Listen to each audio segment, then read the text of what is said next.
हर रोज एक नई कहानी देखने के लिए चैनल को सब्सक्राइब करें और बेल आइकन दबाना ना भूलें। रवि और रवीना एक दूसरे से बहुत प्यार करते थे और उन दोनों ने आज से 2 साल पहले घर वालों को बताकर शादी भी कर ली थी। लेकिन रवीना की खुशहाली भरी जिंदगी का कांटा थी उसकी ननद नीतू, क्योंकि नीतू और रवीना के बिल्कुल भी नहीं बनती थी। जहाँ नीतू जब देखो रवीना से लड़ाई के बहाने देखती, तो वहीं रवीना भी नीतू से कम बातें किया करती। ऐसे ही एक दिन नीतू रवीना और रवि के कमरे में आकर उन दोनों को कहती है, भैया आज संडे है और आपकी छुट्टी भी है, प्लीज मुझे पार्लर लेके चलो ना, कल मेरे कॉलेज में पार्टी है और मुझे अच्छा दिखना है। अरे नीतू, तुम्हारे भाई को एक ही तो दिन मिलता है आराम करने के लिए, इनको रेस्ट करने दो, मैं तुम्हें पार्लर लेकर चलती हूँ। भाभी आपसे किसी ने पूछा? नहीं ना, तो आप चुप ही रहिए, मुझे भैया के साथ जाना है। अच्छा ठीक है, तुम दोनों बिल्लियों की तरह मत लड़ो। नीतू, मैं तुमको पार्लर ले जाऊंगा, तुम तैयार हो जाओ। जिसके बाद नीतू तैयार होने चली जाती है और उसके तैयार होने के बाद रवि उसे पार्लर ले जाता है और वहाँ रिसेप्शन पर उसका वेट करने लगता है और नीतू अपनी सर्विस लेने सर्विस रूम में चली जाती है। जिसके बाद रवि खुद से कहता है, यार ये लड़कियाँ भी ना अजीब होती हैं, तैयार होकर पार्लर जाती हैं और पार्लर जाकर भी तैयार होती हैं। तभी उसकी ये बात उसके पीछे खड़ी संगीता सुन लेती है, जो इस बात का जवाब देकर कहती है, ओ हेलो मिस्टर, अगर हम लड़कियां तैयार नहीं होंगी ना तो तुम ही कंप्लेन करोगे। अरे संगीता, तुम कॉलेज के इतने सालों बाद यहाँ कैसे? तुम भी तैयार होने आई हो क्या? अरे नहीं, ये मेरा ही पार्लर है। वाह, मेरी बहन यहाँ अक्सर आती है। अच्छा हुआ कि आज मैं यहाँ उसे लेकर आया, इसी बहाने तुम भी मिल गई। दोनों बातें कर ही रहे थे कि तभी नीतू सर्विस लेकर बाहर आती है और दोनों को बातें करता देखकर हैरान रह जाती है। जिसके बाद रवि उसे घर लेकर आने लगता है और रास्ते में बताता है, अच्छा हुआ कि तुम मुझे यहाँ ले आई। पता है, ये पार्लर मेरी दोस्त संगीता का है। कॉलेज में वो मेरे पीछे पागल थी, अपना हाथ तक उसने मेरे लिए काट लिया था। बड़ी साइको थी, लेकिन अब वो बदल गई है। अच्छा है। अच्छा तो ये मामला है।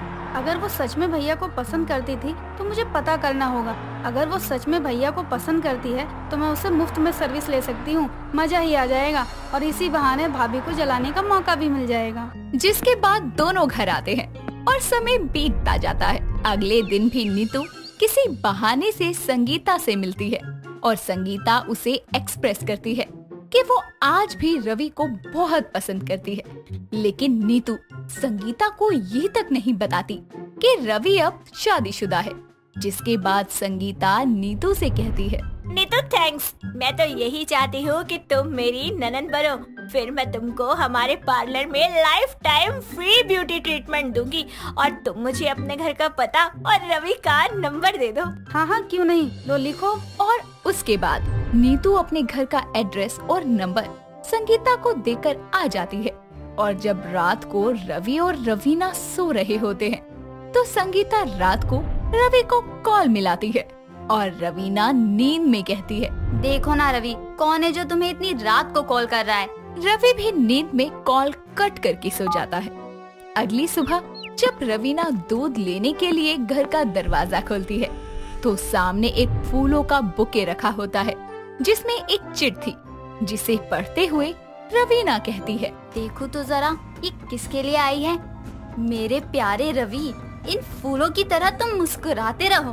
तुम्हारी संगीता और मेरी ननद के लिए फ्री फेशियल वाउचर भेज रही हूँ, उसे दे देना।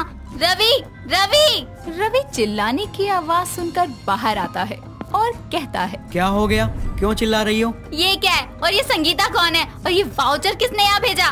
ओह, संगीता ने भेजा होगा, उसका पार्लर है ना। ओह, तो मेरी सौदन का ब्यूटी पार्लर है।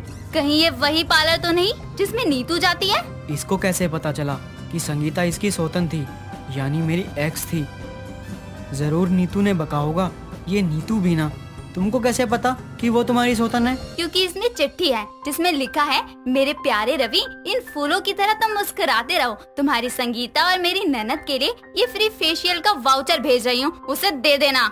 रवीना गुस्से में अपना सामान पैक करके जाने लगती है, लेकिन रवि उसके पैरों को पकड़कर उसे रोक लेता है जिसके बाद रवि की खातिर रवीना रुक जाती है और रवि मन में ये सोच लेता है कि उसे संगीता से जाकर बात करके आनी पड़ेगी। वो उसी दिन के समय जब रवीना को सोते देखता है तो वो संगीता के पार्लर के लिए निकल जाता है, पर रवीना जगी हुई थी और वो नींद से जाग कर कहती है, जरूर ये उसी सौतन के ब्यूटी पार्लर गए होंगे।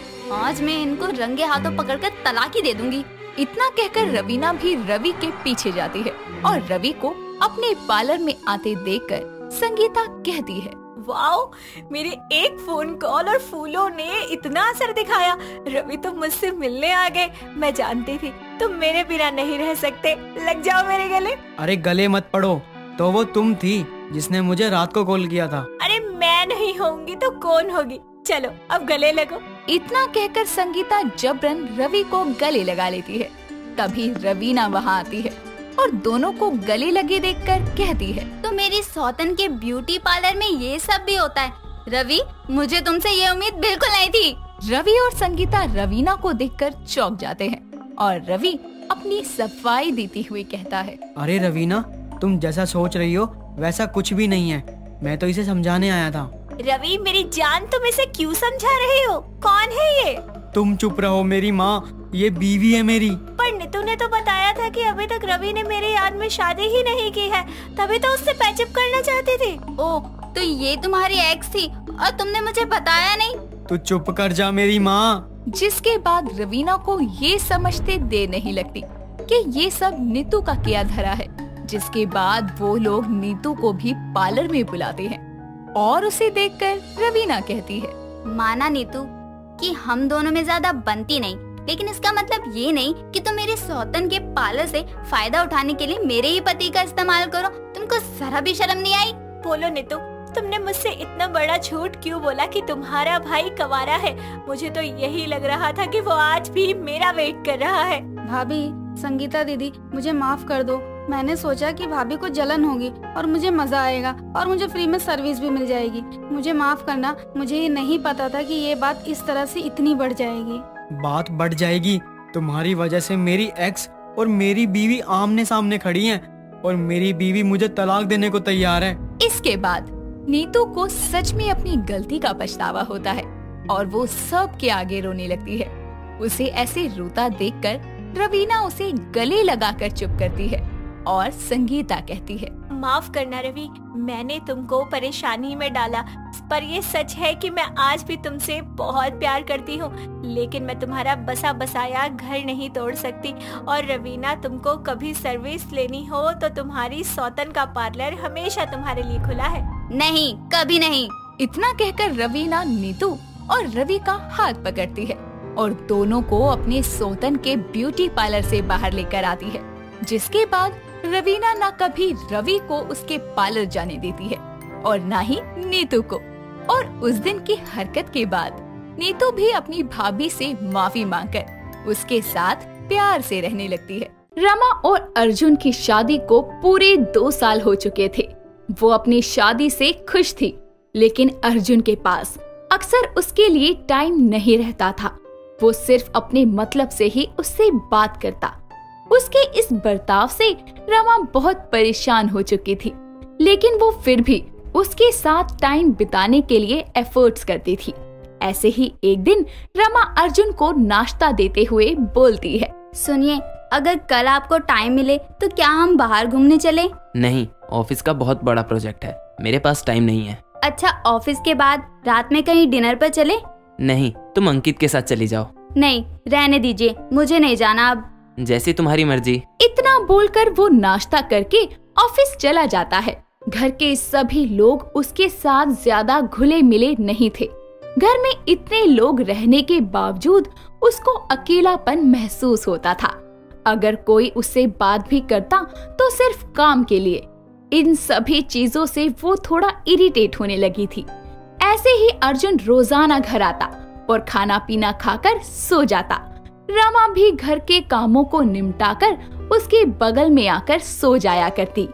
एक रात ऐसे ही रमा उससे अपने मन की बात बोलते हुए कहती है, घर में सभी लोग बहुत अच्छे हैं, लेकिन मुझे फिर भी अकेलापन फील होता है। तो इसमें मैं क्या कर सकता हूँ? मैं पूरा दिन बोर हो जाती हूँ। तुम औरतों के पास कोई और काम होता भी तो नहीं, इसीलिए बोर ही होती हो।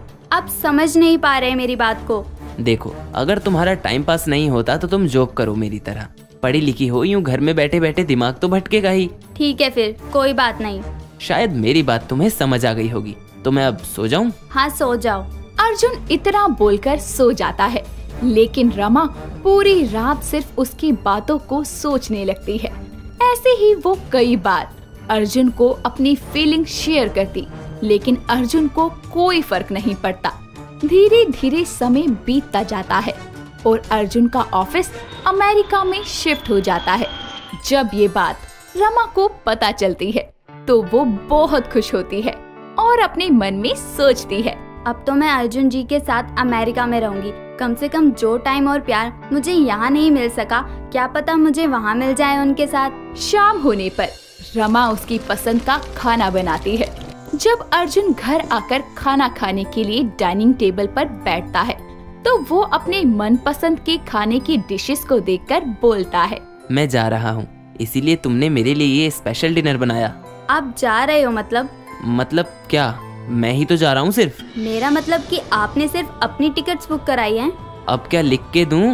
ओह, मुझे लगा कि आप मुझे भी अपने साथ लेकर जाओगे। मैंने तो खामखा ही गलतफहमी पाल ली। क्यों, तुम्हें ऐसा क्यों लगा? तुम मेरी बिजनेस पार्टनर हो। यहाँ माँ, बहन और भाई तो है ना तुम्हारे साथ? हाँ, सब तो सही ही है, कोई दिक्कत नहीं है मुझे। जाओ, एंजॉय योर लाइफ। वैसे खाना बहुत अच्छा बनाया है तुमने। अर्जुन की बातें सुनकर रमा उदास हो जाती है और अपने कमरे में आकर रोने लगती है। वो बिना कुछ खाए पिए ही सो जाती है। अर्जुन भी थोड़ी देर बाद उसके बगल में आकर सो जाता है। अगली सुबह उठते ही अर्जुन अपने बैग्स लेकर फ्लाइट के लिए निकल जाता है। रमा उसे घर के बाहर छोड़ते हुए उसे अपना ख्याल रखने के लिए बोलती है। अर्जुन फ्लाइट में बैठकर अमेरिका पहुंच जाता है और वहां पहुंचने पर वो अपने कामों में जोरों शोरों से लग जाता है। इधर जब भी रमा कॉल करती तो वो उसका फोन या तो काट देता या उठाता ही नहीं। वो मैसेज करती लेकिन वो सीन करके छोड़ देता। वो अपनी मर्जी से कभी कभी ही उसे कॉल किया करता। रमा उसके जाने के बाद और भी ज्यादा अकेली हो गई थी। उसने अपने फोन पर इंस्टाग्राम की आईडी भी बनाई। उसे एक दिन किसी रवि नाम के लड़के का मैसेज आता है और वो उससे बातें करने लगती है। समय बीतने के साथ साथ उनकी दोस्ती बढ़ रही थी। अब उनकी बातें मैसेज से कॉल पर आ चुकी थी। वो अब अर्जुन को कॉल और मैसेज ना करके रवि से बात कर लिया करती थी। इन सभी बातों से अर्जुन को भी कोई फर्क नहीं पड़ता।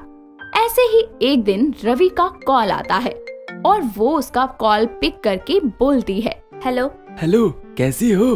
ठीक हूँ मैं, तुम बताओ। हाँ, मैं भी ठीक ही हूँ। और क्या कर रही हो अभी? कुछ नहीं, मैं मेरी शादी की फोटो एल्बम देख रही थी। बहुत याद आ रही है अर्जुन की। हाँ, याद तो आ रही है, लेकिन तुम बताओ, तुम क्या कर रहे हो? कुछ खास नहीं, मैं फ्री हुआ था तो सोचा तुम्हें कॉल कर लूं, तुम्हें अच्छा फील होगा। हाँ, अच्छा तो फील होता है, लेकिन मैं डरती हूँ कि कहीं हमें कोई गलत ना समझे। अरे गलत क्यों सोचेगा कोई, हम दोनों दोस्त हैं, बाकी मुझे कोई फर्क नहीं पड़ता दुनिया वालों से। लेकिन फिर भी मैं शादीशुदा होने पर भी किसी और से बात कर रही हूँ। ये कहाँ लिखा है कि शादी के बाद दोस्ती नहीं करनी चाहिए या फिर दोस्तों से बात नहीं करनी चाहिए? अगर मान लो अर्जुन ने कभी मेरा फोन चेक किया तो बोल देना, मेरा फ्रेंड है। सच में तुमसे बात करके मेरा मन हल्का हो जाता है। इट्स माई प्लेजर कि मैं किसी के काम तो आया। तुम्हारी वाइफ बहुत लकी होगी, तुम उसे टाइम दोगे, उसे प्यार करोगे। तुम्हारी फैमिली भी बहुत कोऑपरेटिव है। हाँ, मैं उसे बहुत प्यार करूँगा, लेकिन मुझे तुम्हारा समझ नहीं आता। अब तक जैसा चल रहा था क्या हमेशा ही ऐसा चलता रहेगा? मतलब ये कि अर्जुन का इग्नोरिंग बिहेवियर और सिर्फ मतलब से बात करना वगैरह वगैरह, ये कब तक झेलोगी तुम? अब मैं कुछ नहीं कर सकती, लेकिन पता है वो अगले महीने घर वापस आ रहे हैं। मैं बहुत एक्साइटेड हूँ। चलो अच्छी बात है, कम से कम उस रोबोट को देखकर ही तसल्ली कर लो।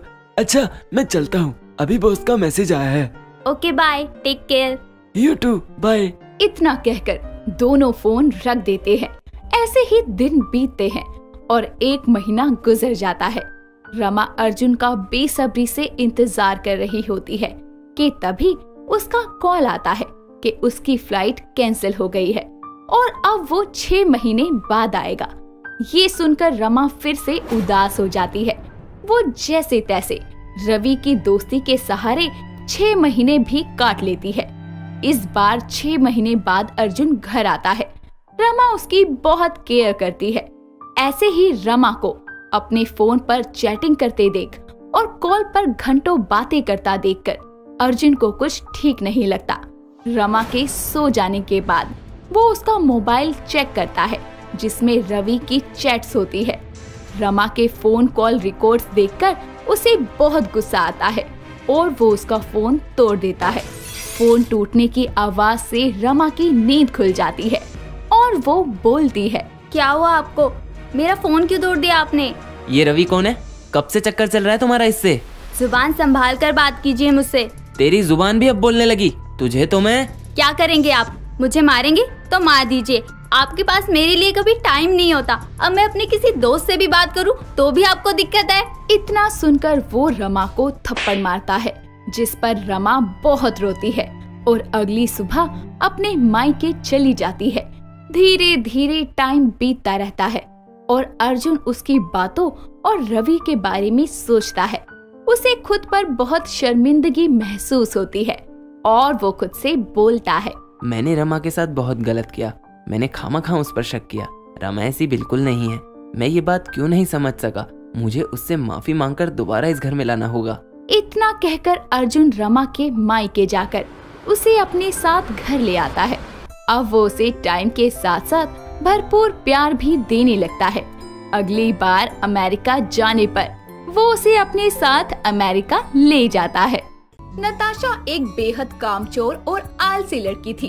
घर के कामों से तो उसे कोई वास्ता नहीं था। एक शाम कॉलेज से घर आकर नताशा चिल्लाते हुए अपनी माँ सुमन से बोलती है, माँ, ओ मेरी प्यारी माँ, मैं आ गई हूँ, जरा कुछ खाने को दे दो। आकर कोई एहसान नहीं किया, कॉलेज ही गई थी, जंग लड़ने नहीं, और कुछ खाने को नहीं है। ज्यादा भूख लगी है तो बना ले अपने लिए जाकर। कैसी माँ हो आप? आपकी फूल सी बेटी भूखी है और आप कह रही हो कि खुद बना ले। अरे आपको तो भागकर कुछ टेस्टी सा बनाना चाहिए मेरे लिए। हो गई बकवास। तेरे पास काम नहीं है लेकिन मेरे पास है। चुपचाप जाकर मैगी बनाकर खा ले। सुमन इतना बोलकर वहाँ से चली जाती है और उसके जाते ही नताशा रसोई की तरफ जाते हुए बोलती है, चलो मेरी भूख का सहारा मैगी ही है, हर बार की तरह वही बनाकर खाओ। नताशा रसोई में जाती है और मैगी के 2 पैकेट निकालकर मैगी बनाने लगती है। वो जैसे ही मैगी में डालने के लिए उसका मसाला निकालती है तो उसे देखते हुए बोलती है, बताओ, इतनी सारी मैगी के साथ बस ये छोटे छोटे मैगी मसाले के पैकेट दे देते हैं। जैसा स्वाद चाहिए होता है वैसा आता भी नहीं। खैर, अब तो बनाने यही पड़ेंगे। नताशा मैगी बनाकर अपने लिए एक प्लेट में डाल लेती है और बाहर हॉल में जाकर टीवी देखते हुए मैगी खाती है। तभी उसको टीवी में मैगी मसाला मैजिक का ऐड दिखाई देता है, जिसे देखकर वो बोलती है, अरे ये ऐड तो मैगी मसाले की है, मतलब मैगी का अलग से मसाला भी आता है जो मैगी में डाल सकते हैं। चलो कल कॉलेज से आते वक्त लेकर आऊंगी और उससे ही मैगी बनाकर खाऊंगी। अगले दिन नताशा कॉलेज से आते वक्त एक दुकान से मैगी मसाला मैजिक के 7-8 पैकेट खरीदती है और घर आकर बोलती है, माँ, ओ मेरी प्यारी माँ, जरा इधर आओ, आपकी प्यारी बेटी बुला रही है आपको। क्या है नताशा, तुझे मुझे परेशान करने में मजा आता है क्या? माँ, मैं आपको परेशान नहीं कर रही, वो मैं ये कह रही थी कि मेरे लिए मैगी बना दो। देखो, कल मैंने अपने आप बना ली थी, आज तो आप बना दो। ठीक है, मैं अभी बना रही हूँ, पर ये काम तो खुद भी कर सकती है। नेक्स्ट टाइम मैं खुद बना लूंगी, प्लीज अभी आप बना दो ना। और हाँ, ये लो मैगी मसाला, मैगी में आने वाले मसाले के अलावा इसको भी डाल देना। ठीक है, ला दे। सुमन रसोई में रात का खाना बनाने के साथ साथ एक्स्ट्रा मैगी मसाला डालकर नताशा की मैगी भी बना देती है। और जब नताशा उस मैगी को खाती है तो अपनी माँ से बोलती है, अरे वाह माँ, क्या स्वाद आया है आज मैगी का। कसम से ये मैगी मसाला तो मैजिक है। आपने कितने पैकेट मसाला डाले माँ? सिर्फ आधा पैकेट। सिर्फ आधे पैकेट से इतना स्वाद आ सकता है तो पूरा पैकेट डालकर तो ये लाजवाब बनेगी। नेक्स्ट टाइम मैं खुद ही बनाऊंगी। नताशा को एक्स्ट्रा मैगी मसाला डालकर बनाई गई मैगी बहुत पसंद आती है, लेकिन उसके बैग में मैगी मसाला एक पैकेट रखकर वो भूल जाती है। ऐसे ही एक दोपहर वो अपने कॉलेज में बैठी क्लास ले रही होती है, तभी उसको अपने पेट में भूख के कारण आवाजें सुनाई देती है, जिस पर वो खुद से बोलती है, अरे यार, क्लास चल रही है और पेट में ये गुड़गुड़ होना शुरू हो गई। अब बीच क्लास में क्या खाऊं? बैग में देखती हूँ, कुछ तो मिलेगा। नताशा अपने बैग में कुछ खाने को देखती है तो उसको मैगी मसाला एक पैकेट मिलता है, जिसको हाथ में लेकर वो बोलती है, यार ये मसाले के पैकेट पड़े हैं, इनका क्या करूँ? पर भूख तो लगी है, क्लास खत्म होने तक इसको ही खाऊं क्या? वैसे सूखा मसाला खाकर भी देखना चाहिए। नताशा पैकेट फाड़कर उसमें से सूखा मसाला खाने लगती है और उसको वो बेहद पसंद आता है, इतना ज्यादा कि वो अपने बैग में पड़े सारे मसाले के पैकेट को क्लास में बैठे बैठे ही खत्म कर देती है। ये सब उसकी क्लास का एक लड़का सोहम देख रहा होता है, जो क्लास के खत्म होते ही उसके पास आकर बैठते हुए बोलता है, अच्छा मसाला खा लिया है तो ऊपर से कच्ची मैगी भी खा लो और फिर गर्म पानी पी लेना और फिर तुम्हारे पेट में तुम्हारी मैगी तैयार। ये फ्री का ज्ञान किसी ने मांगा आपसे? मैं मैगी कच्ची खाऊं या उसका मसाला सूखा खाऊं? It's none of your business. ओहो, मैगी मसाले से चटपटे तेवर हैं आपके। यार वैसे मैं फ्री की एडवाइस देने इसीलिए आया था क्योंकि ऐसे सूखा मसाला खाना सही नहीं होता, बाकी तुम्हारी मर्जी। इतना बोलकर सोहम उठकर जाने लगता है। तभी नताशा उसका हाथ पकड़कर रोकते हुए बोलती है, सॉरी, वो मैं कुछ ज्यादा ही रूखे ढंग से बोल गई। वैसे तुमने कुछ गलत नहीं कहा था, पर क्या करती यार, मुझे भूख लगी थी और यही था मेरे बैग में। वैसे ये सूखा भी टेस्टी है। अच्छा, वैसे मैं एक ऐसी शॉप जानता हूँ जहाँ अपने एरिया की बेस्ट मैगी मिलती है, क्या तुम मेरे साथ चलोगी? वैसे भूख तो लगी है, चलो चलते हैं। नताशा और सोहम क्लास के पास एक छोटी सी मैगी शॉप पर जाते हैं, जहाँ सोहम उसको वहाँ की मैगी खिलाता है, जो नताशा को बेहद पसंद आती है और वो बोलती है, यार ये ऐसा क्या डालते हैं मैगी में जो इतनी टेस्टी बनती है? वही डालते हैं जो तुम कुछ देर पहले सूखा खा गई थी। मैगी मसाला सिर्फ मैगी का टेस्ट ही अच्छा नहीं करता, इवन इसको सब्जियों में भी बनाने के बाद ऊपर से छिड़कने से उनका स्वाद 4 गुना बढ़ जाता है। वाह यार, एक मसाले में इतने फायदे, मैं जरूर ट्राई करूंगी। दोनों काफी देर वहाँ बैठकर ऐसे ही मैगी खाते खाते बातें करते हैं। उस दिन की मुलाकात के बाद से दोनों की अच्छी दोस्ती हो जाती है और समय के साथ ये दोस्ती प्यार में बदल जाती है। अब कॉलेज खत्म होने वाला था तो सोहम नताशा को अपने दिल की बात बताने के लिए हाथों में मैगी मसाले का पैकेट पकड़े हुए बोलता है, नताशा, तुम जब से मेरी जिंदगी में आई हो, मेरी रूखी सब्जी जैसी जिंदगी में मैगी मसाला सा छिड़क गया है। अब मुझे इस जायके को जिंदगी भर बनाए रखना है, तो क्या तुम यूं ही मेरी बेस्वाद जिंदगी में स्वाद भरने वाली बनोगी? हाउ क्यूट सोहम, सीरियसली ऐसा प्रपोजल आज तक किसी को नहीं मिला होगा। I really like it and yes, मैं तुम्हारी बेस्वाद जिंदगी का स्वाद बनने को तैयार हूँ। नताशा सोहम के प्रपोजल को एक्सेप्ट कर लेती है, जिसके बाद कॉलेज खत्म होते ही दोनों अपने अपने घर वालों को बताते हैं और घर वाले मिलकर कुछ समय में उनकी शादी करवाते हैं। शादी के बाद जब पहली बार नताशा अपने ससुराल में खाना बनाती है तो स्वाद को बढ़ाने के लिए वो 5-6 मैगी मसाला के पैकेट भी सब्जी में डालते हुए बोलती है, माँ ने एक बार आधे पैकेट में इतनी टेस्टी मैगी बनाई थी, तो फिर 5-6 पैकेट में तो सब्जी का स्वाद ही मैजिकल हो जाएगा। माँ जी कितना खुश होंगी कि उनकी बहू कितना स्वादिष्ट खाना बनाती है। नताशा खुशी खुशी सारा खाना टेबल पर लगाती है और अपनी सास माया और सोहम को आवाज लगाती है।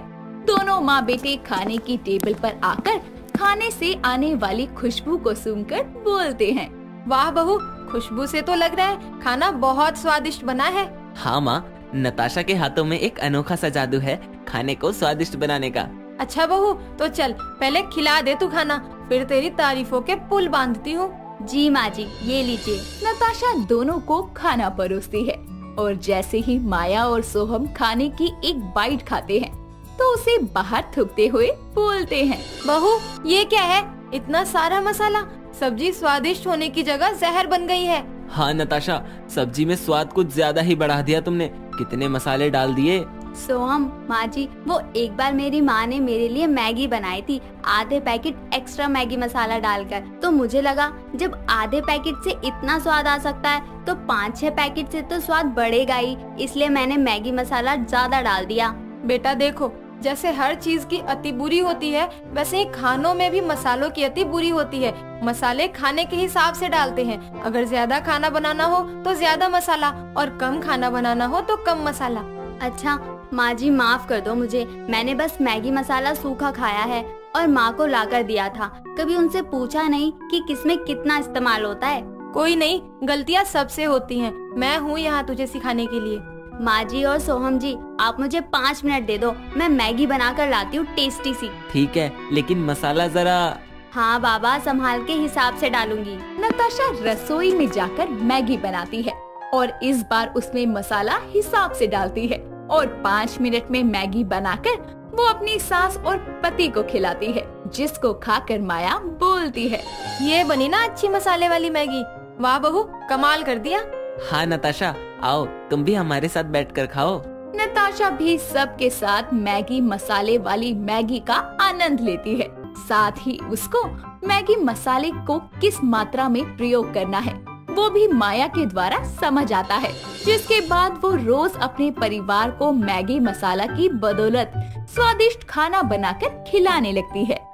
दोस्तों, अगर आपको ये कहानी पसंद आई तो इसे लाइक करें, शेयर करें और कमेंट करके बताएं कि कहानी में आपको सबसे अच्छा क्या लगा।